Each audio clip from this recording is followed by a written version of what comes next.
Քրեական հետապնդում է հարուցվել, ծանոթագրից արդեն ակնհայտ էր, որ 507 հոդվածի երկրորդ մասով է նախաձեռնված քրեական վարույթը, դա դատանի դատական ակտը իշխանական կամ ծառայողական լիազորությունների կամ դրանցով պայմանավորված ազդեցությամբ օգտագործած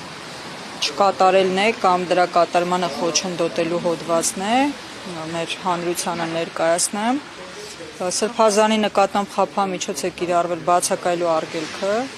նախազգուշացվել ենք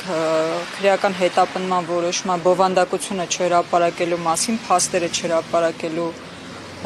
մասին, բայց կարծում եմ բոլորիդ էլ հասկանալի է ինչի մասին է խոսքը, ինչ դատական ակտի մասին է խոսքը, առանց նույնիսկ մեկնաբանելու էլ պարզ է, ավելին այստեղ գալուց առաջ ես արդեն մեկնաբանել եմ մեր դիտարկումներն այդ մասով,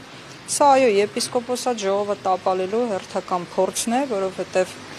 ըստ էության Գերագույն խորհրդի անդամներին ստացվում է, որ արգելելու են լքել Հայաստանի Հանրապետության սահմանը, ինչն ինքնին խոչընդոտ է լինելու, որպեսզի նրանք մեկնեն եւ մասնակցեն այդ ժողովին։ Ինչքան է ժամկետը։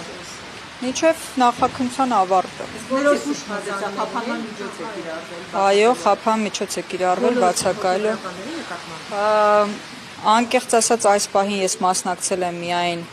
Հովնան Սրբազանի եւ Մակար Սրբազանի հարցաքննությանը, իրենց մասով արդեն ըստ էության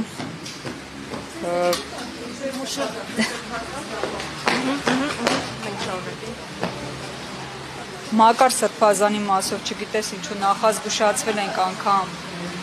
կիրառված խափամիջոցի կամ ընտրված խափամիջոցի մասին խոսելու անթույլատրելիության մասին, որովհետեւ դատավարական կարգ չի կարող լինել, որտեղ դա նախաքննական գաղտնիք առհասարակ համարվել չի կարող։ Քննիչը կարող է արգելել, հրապարակել բացառապես այն տեղեկությունները, որ ինքը ձեռք է բերել նախաքննության կամ վարույթի ընթացքում առհասարակ, բայց զուտ անձի նկատմամբ կիրառված սահմանափակման փաստի մասին խոսելն արգելելը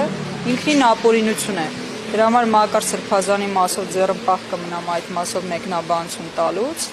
բայց Հովնան Սրբազանի մասով արդեն այդ նախազգուշացումը մեր վրա չտարածեցին եւ բնականաբար հայտարարում եմ, որ այո խափամիջոց է կիրառված բացակայելու արգելքը։